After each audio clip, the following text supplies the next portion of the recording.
Would it make a parent a jerk if they had different expectations for each of their daughters? We need a little bit more context on that, and we'll get into it shortly. But first, am I the jerk for refusing to get a second job? My husband and I both started our own businesses 20 years ago. They were moderately successful in that we weren't rich, but our financial needs have always been met up until the last 5 years. My husband's business is what most would consider a luxury service. When times are tough, people do without said service. My husband tried several things to keep his business afloat, including taking out some loans and made some bad investments that have left us in not the best financial state. At this point, it costs more to operate his business than he's profiting from it. The writing has been on the wall for the past several months, and he's finally agreed it's time to close the doors. Now, I totally understand that this is something that's upsetting to him. This business was his dream, and you can't just let go of that mentally in a snap, especially not after 20 years. I've been very supportive and let him vent. I've encouraged him to go to therapy, though he's turned me down. I want to be as sensitive as possible. I wish my business were enough to keep us afloat until he was ready to figure out what he wanted to do next. Unfortunately, with all the bills we have, we can't afford for him to sit around and not do anything. Neither of us went to college, which does mean his options are limited. Going back to school isn't financially possible right now, nor does he want to do that. He'd have to have a boss, potentially work weekends and weird hours, all the things you get to avoid when you have your own business of 20 years. I get why this isn't appealing to him, but unfortunately, it's what he has to do.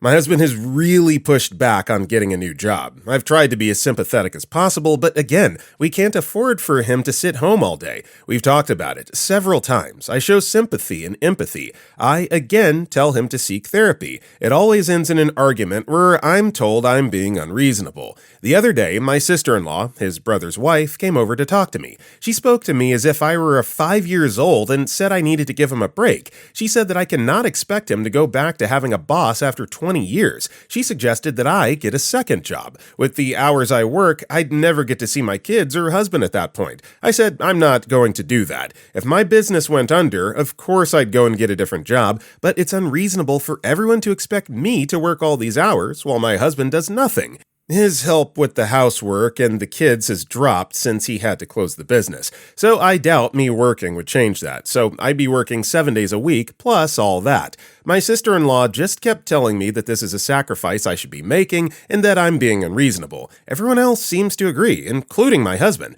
I feel insane. Am I the jerk for not wanting to get a second job and expecting him to get one? No, you're not. It's a tricky situation here, of course. It doesn't sound like he's mentally ready to go back to work just yet. It's, something that as a married couple you're going to have to work on and compromise. But no, you're not the jerk for, for standing your ground on this. Random Association 97 replied, "Not the jerk. He thinks he's now above working, so you should be 100% responsible for finances. If you're willing to take that on, why do you need him? He's treating you like a mother figure and acting like a helpless baby. He needs to step up. And getting his family to gang up on you? Oh, heck no." Severe Rabbit 9476 added, "If your family needs you to get another job, then yes, you're the jerk for not doing what needs to be done. But husband needs to find any job. Tell him to go stock a grocery store overnight. He's failing his family too." Also, hey everybody, my name is Brendan, and if you guys enjoy these Am I the Jerk videos, it would be amazing if you liked the video or commented down below if you're listening to our podcast. Now then, our next story is, am I the jerk for taking over when it came to my siblings? I, 30-year-old male, am much older than my 3 younger siblings. My parents were teens when they had me, then when I was 12, they had my first brother. Within the next 3 years, they had 2 more kids. My mom went through what I believe was postpartum depression after my first brother was born. She wouldn't really leave the room, barely took care of the kids. I ended up stepping up young and taking care of them, as our dad was barely ever home. He got off work at a reasonable time, but would hit up the bars or go out with friends. I suspect there were some affairs sprinkled in there. My parents always treated this as normal. When I was 15 and my baby sister was born, my mom had some complications and passed away within a few weeks following her birth. From there, I took on even more responsibility. I managed to convince my dad to put the kids in daycare at the very least, as I had to go to school. But I was the one bringing them there, picking them up and taking care of them. Even after I turned 18, I went to college locally so I could stay close to home and take care of the kids. My dad would leave me money, but would often disappear for days to weeks at a time. I was raising my younger siblings. Anyways, somehow I met someone who was willing to put up with all this, and my girlfriend began helping me. When my siblings were 7, 6, and 4, my dad actually tried getting sober, being around more, etc., and I was supportive of this. However, my brothers and sisters didn't trust him. They barely knew him as he wasn't around. All they wanted was me. I tried to encourage them to go to our dad with stuff, but they always went to me. I didn't want them to feel abandoned, so I would do what they asked. Dad got annoyed and went back to his old ways. This happened 2 more times, but the process was always the same. Kids didn't trust him, they kept coming to me, and eventually I stopped telling them to go to our dad. Dad would start drinking again and start being gone often. When I was 25, I married my wife and we moved into our house. I was hesitant to leave my siblings and tried to be around as much as possible for them. They ended up spending a lot of time with us at our place. 3 years ago, they came for spring break and then after that, just never went home. My dad eventually signed custody over. My siblings are now 18, 17, and 15. My dad is sober again and I've left it up to the kids on if they want to see him. 18-year-old does, 17 and 15-year-olds do not. My dad is irritated yet again and said that it's my fault the younger two refused to see him. He claims I should have backed off completely when they were younger. I told him that's a lame excuse and that he could have tried harder, refused to let me take over, and he, most importantly, could have made them come back home 3 years ago. My dad is insistent that I'm the problem here. My wife is on my side. The kids are as well, even the 18-year-old. But a lot of our extended family agree that I am the problem. So, am I the jerk? No, you're not the jerk. Your dad is a deadbeat. It's as simple as that. Blonde D, 1970, replied, "Not the jerk. Those kids would have been lost in foster care if it hadn't been for you. Your dad is 100% the jerk." Scooby, 946, added, "You're the kind of problem the world needs, not the jerk." Our next story is, am I the jerk for getting mad at my parents for using the money my grandma gave me for graduation? I, 23-year-old female, have just graduated from university. I've always had a close relationship with my grandma, and she's given me roughly 1.4K, converted to USD, upon graduation as a gift. As she isn't really good with tech, she gave my dad cash. My dad said he'll keep it in his account for the time being. Yesterday, I asked for the money as I had something I wanted to buy. My dad told me he spent it and has nothing to give me at the moment. I know 1.4K isn't a large sum of money, but I currently have no income, so it would really help me right now. And what ticks me off most is that he didn't even think of asking me before using my money. I had a huge fight with my parents, but they think I'm being ungrateful as they've spent most of the money on me anyways, living expenses, education, etc. Right now, I feel like my trust has been broken by the 2 people I trusted the most. Am I the jerk? Update. Thanks to everyone that replied and gave me advice. I just wanted to add some context and provide an update. 1, I used to study abroad, so since I've graduated now, I'm currently staying at home with my parents, which makes things a lot more complicated. 2, many of you advised me to tell my grandma about this, which I did, but she isn't bothered by it as my parents claim that all the money went to paying for my education, etc. 3, I demanded to have less than a third of the money returned by tomorrow. My dad said he had no money, and if he had to pay me, he would just have to sell his last gold bar. 4, I'm applying for masters this year, and my parents are going to sponsor me, but now my dad is threatening not to do so anymore since I'm demanding my money back. Also, I'm from an Asian country where being filial is highly important, so I don't know if that changes the context. I'm also wondering if I can take out a student loan in the US as a foreign student to pay for my tuition if my dad does withdraw his offer. OP, you are not the jerk here. Regardless of how the money was spent, it's your money and it was taken without your consent. So, yeah, that's not okay, and you are not the jerk.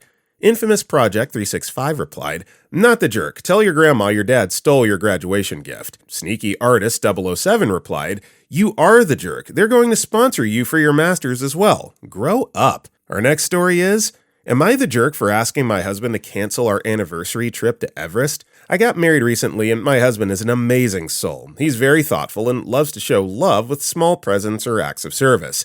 We also are both big travelers, and that's one of the many reasons why we connected so deeply on the first date. One major difference in our travel styles is that he prefers art, culture, architecture, shopping, beaches, and while I love those things as well, 30% of my trips are around hiking. I'm not a good hiker, but I visit Colorado, Montana, northern Utah, and Arizona, etc., hiking for about 1 to 3 times a year. Since he pays for a lot of the daily recurring costs, I've been paying for most of our recent travels. But he wanted to plan/pay for the 2 bigger trips for our delayed honeymoon and also our wedding anniversary. One day, he shared a link to a guided hike to Everest Base Camp in a group chat with one friend I went to the Peru hike with. I didn't think much of it, other than casually saying, "Yeah, sure, let's do it," thinking he'll probably circle back if she actually wanted to do it.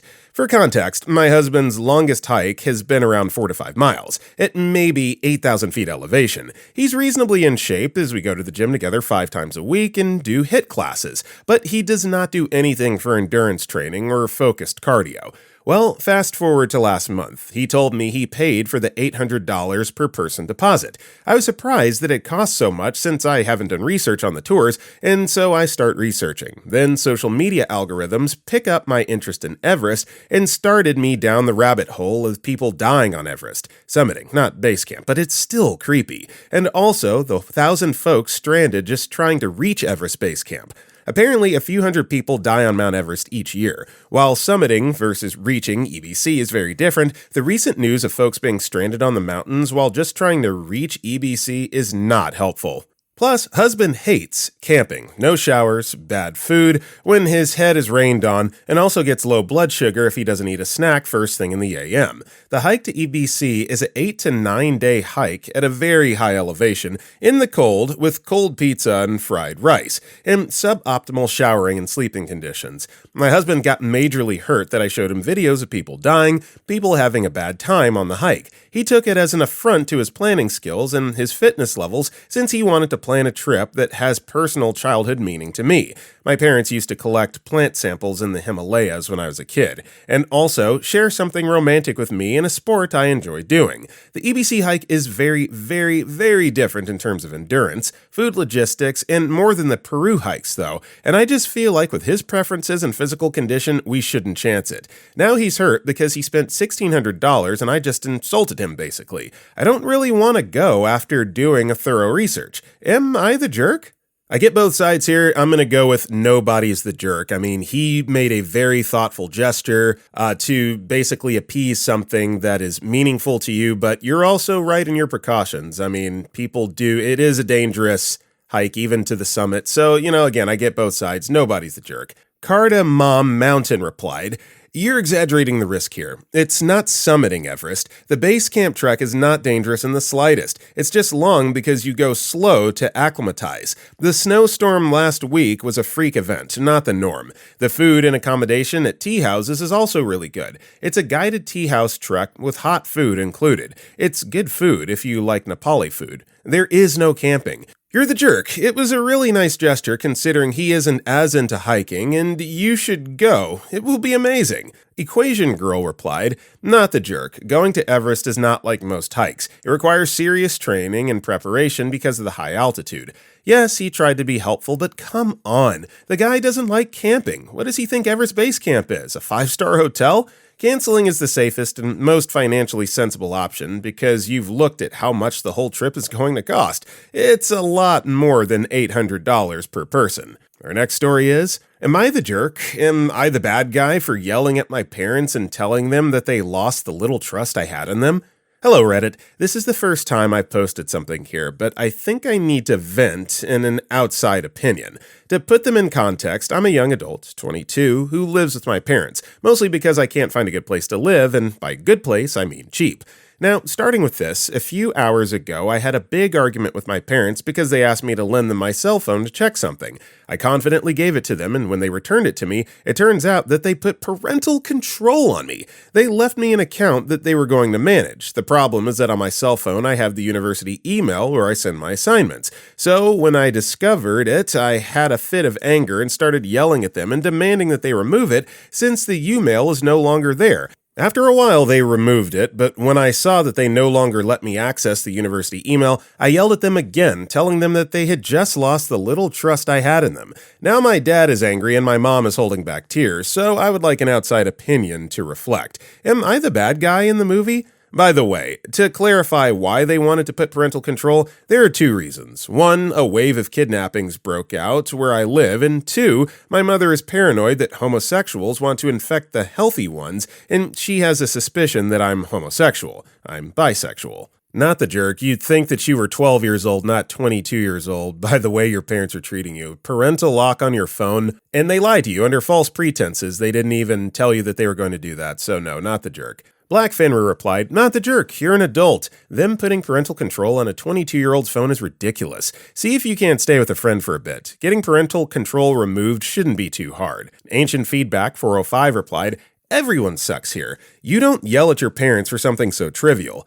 Obviously, there's a lot of pent-up anger here, and I guarantee they've been like this all your life, so they definitely did cross the line and break your trust here. Still, you could have taken this on the chin as a lesson to not be so trusting, and you could have gotten the parental lock removed without yelling at the people providing you with a roof over your head. It's their house, man. They can do what they want, especially with property you willingly hand over. You need to learn to create your own private space and set your own boundaries. It should go without saying that they should not touch any settings on your phone, but as your parents, of course they're going to cross the line and do what they think is right if you don't clearly set it, without yelling." Our next story is, "Am I the jerk for revealing that the baby shower surprise had already been ruined?" Hi Reddit, this is my first time posting here, and English isn't my first language, but I really need your judgment. I, female, 25 years old, was invited to the baby shower of my partner's sister-in-law, female, 28 years old. I'll call her Jenny. The surprise party was organized by her best friend, Melly, through a WhatsApp group. I didn't know anyone there. The surprise was planned for today at late morning at Jenny's apartment. Her husband was supposed to distract her, and her mom, Sandy, was going to let us in quickly. Last night, Jenny's family invited us to dinner. It was nice at first. Good food, but the restaurant was very loud. After eating, my partner and I went outside for a quick smoke. I went back to the table, and he stayed briefly at the bar with his brother and his father-in-law, Mike. When he came back, he told me Mike had accidentally let it slip to Jenny that the baby shower was happening today, and Sandy was yelling at him for it. I could actually hear her shouting across the room. When they came back to the table, Sandy and Mike were still arguing. She accused him of spilling the secret while drunk, and he kept saying he didn't know it was a secret. I wanted to be honest and warn the girls, so I wrote the following in the group, translated in English. Let's put it this way. It wasn't me, but Jenny knows. Her dad let it slip while slightly drunk. Sandy's really angry. Just wanted to let you know. Everyone in the group reacted with humor, except Millie, who said it was a pity, but thanked me for telling them. Today at the shower, everything seemed fine at first. Later, Millie and some other girls pulled me aside. Millie told me she'd messaged Sandy last night. "Hey, I just heard Mike told Jenny about the baby shower. I'm honestly really sad because I put so much effort into making it a surprise. I'm a bit upset." Sandy replied, calling me a stupid B-word, then deleted it. After that, she told Millie to send my regards to me and said I'm a stupid person and she's very angry with me. This morning, before I arrived, Sandy again called me a B-word in front of several people and admitted in anger that she didn't tell Mike that the party was a surprise. Now Jenny, Sandy, Jenny's sister, and even partly Mike are mad at me for revealing the betrayal. Basically for telling the group that Jenny already knew. I didn't mean to badmouth Mike. I just wanted to be honest and warn the girls. But now I'm apparently the villain. So Reddit, am I the jerk for revealing that the baby shower surprise had already been ruined? I could go either way on this, and we have 3 replies coming up that adequately argue all 3 sides of the spectrum. So, Wild Ticket 1413 replied, "Not the jerk. You didn't ruin the surprise. Someone else did. All you did was let them know that the surprise was ruined. That was a reasonable thing to do. You didn't do it in a judgmental way."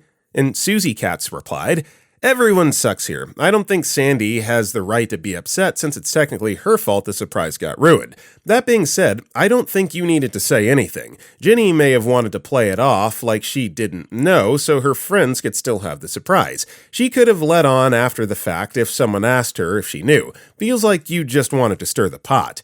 And Canny Candelabra added, "You're the jerk. Warn them about what? Most surprise parties get leaked.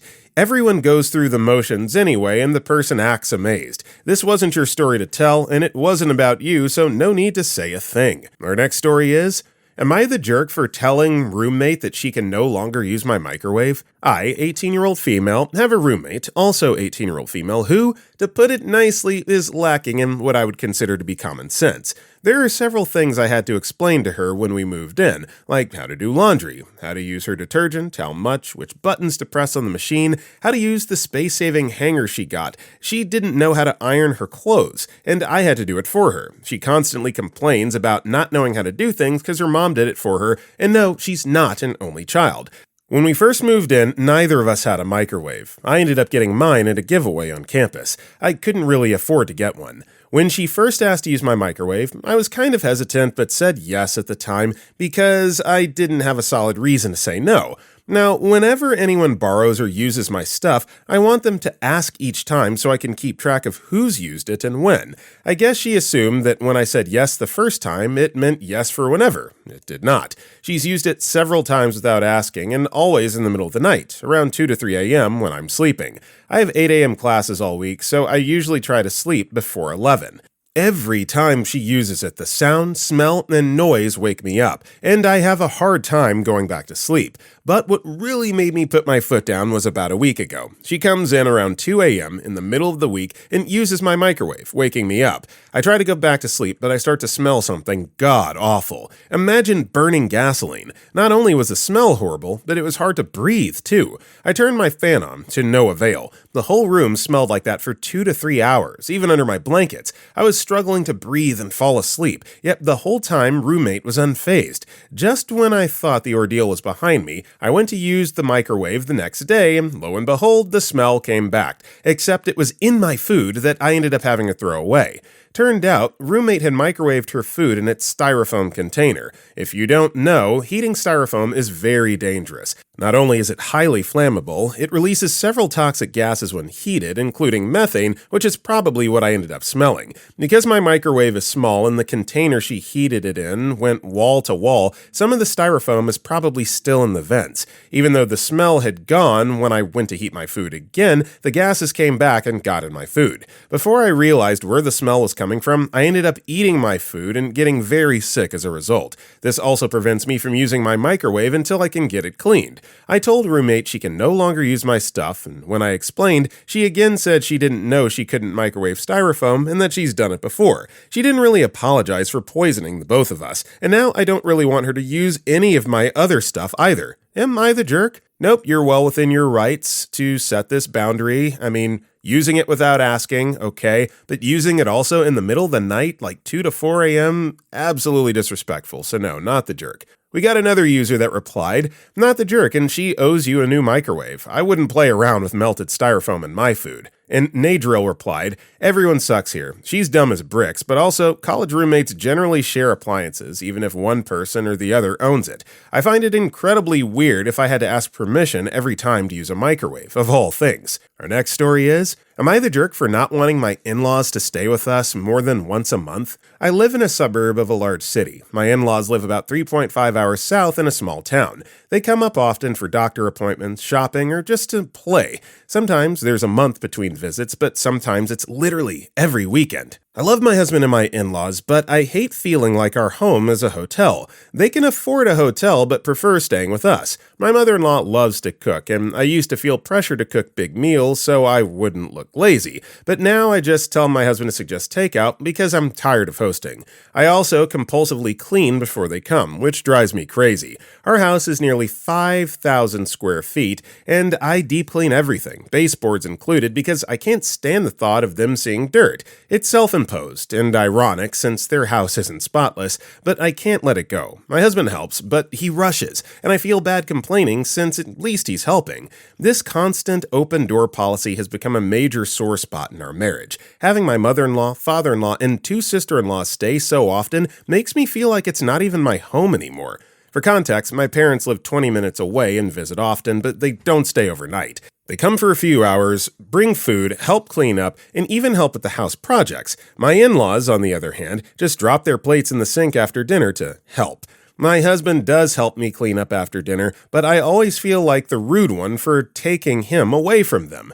He says I should be as welcoming to his family as he is to mine, but it's not the same. My parents visit, help, and leave. His family stays entire weekends and adds to my workload. As a stay-at-home mom, I feel like the meals and house reflect on me, so it's extra stressful. He insists they don't care, but he's their golden boy. They'd never judge him, just me. To make things worse, one sister-in-law is living with us for 5 months while she's in school. I agreed to it to be kind, even though I'm an introvert. I'm terrified the visits will become even more frequent, and my husband just can't say no. The biggest issue is that my mother-in-law cannot take a hint, even when we're clearly burned out, or when my husband tries to subtly dodge another visit, she keeps asking him till he gives in. He doesn't really want them here that often either, but he's scared of offending her. She gets her feelings hurt easily, and instead of setting boundaries, he says yes and leaves me to deal with the fallout. So what's the right move? Should I ask him to limit their stays and risk offending them? He's hesitant, and it's becoming a major source of tension. I think once a month overnight visits are perfectly fair, but he says he can't tell them that. Am I the jerk? No, your man needs to sack up and set those boundaries, otherwise this is only going to continue to snowball and get worse. Not the jerk. Moose Live replied, not the jerk. This would drive me nuts, and I'd book myself into a hotel when they visited. Also, you have a husband problem. Additional Day 949 replied, you're the jerk. You don't need to clean. Who cares if they think the house is dirty? You have a 5,000 square foot home. They could visit and you could legit not even see them in a house that big. Our next story is, am I the jerk for having different expectations for my daughters? I have 2 daughters, Maya, 27, and Eva, 23. Maya got associate's degrees in child development, music education, and psychology, and takes classes part-time in special education and school administration to get extra certifications. Eva completed nursing school a few months ago. They both live at home to save money. Maya works a minimum of 50 hours a week. She's a nanny to a single mom that works as a nurse, so one week she works from 6 a.m. to 9 p.m., 3 days a week, and then the next week she does the same hours, 4 days a week. She also teaches ballet and music classes at a couple local schools. When she works back-to-back shifts at her nanny job, she tends to sleep there so she doesn't have to leave the house by 5:30. Eva is burnt out from nursing school, so she only works 20 hours a week at a clinic. She works from 9 to 1, then goes home. She's considering quitting altogether and going back to school for cosmetology. Since Maya works so much, if she starts a load of laundry before work, my wife and I have no problem transferring it to the dryer and folding it for her. Since Eva only works part-time, she's expected to be responsible for her own laundry. Another difference in expectations is with pet care. Maya is not expected to walk or feed the dogs, a Chihuahua mix in what my kids call the mutt of all mutts, and a cat. Eva is expected to do so 3 days a week. Eva is also the one that asked for one of the dogs and the cat. We also tend to do more favors for Maya, dropping off a meal at her work, picking up things for her, or making her a simple meal, especially on the days that she comes home from a 15-hour shift and the day she comes back from back-to-back shifts. Today we reminded Eva to take her clothes out of the dryer before she goes out. She has a habit of starting the washing machine and dryer before going out with friends for hours overnight. And she said that we do Maya's laundry, so we shouldn't have a problem doing hers too. I told her it's very different doing it for her sister, who works 15 hours a day, and doing it for her when she's just going out with friends. Now she's mad about favoritism because Maya doesn't take care of the pets or pay her car insurance. She uses her car for work, so her boss covers her insurance. My wife always had a habit of giving in to her, so now she's saying we should be harder on Maya because if Eva can handle these responsibilities, so can she. I still think it's understandable to help the daughter that's working 15 hours a day, plus 20 to 30 minutes commute, but not feel that the one that works 20 hours a week needs the same level of help. Yeah, OP, you're absolutely a jerk here. Showing favoritism, blatant favoritism between your 2 hardworking daughters, it's not like the other one is just like sitting on her butt all day doing nothing. Like she's making strides in the right direction as well. Definitely the jerk here. Available ad 4504 replied, you're the jerk. Maya chooses to do all this. You guys can take care of the brunt of expenses through rent. Maya, I assume, is trying to save money while you guys give her this opportunity. That being said, she's dang near 30 years old and can handle her own responsibilities without parents doing extra. What it looks like is that you're willing to support Maya's future and Eva only gets free rent because she's Maya's sister. At the end of the day, she should be doing her own laundry and those are your pets to take care of, not your kids. Witty D added, "Not the jerk, they're both grown adults. The world isn't fair. Your assistance reflects what they need and not what they want. I think your level of help isn't favoritism, but is simply just reasonable considering the workload and time Maya has to expend." Alright everybody, that's all the time we got for today. If you enjoyed the video, don't forget to like and comment down below. And if you want to check out any of our other videos, click the video on the right. I got nothing else for you. I will see you all next time.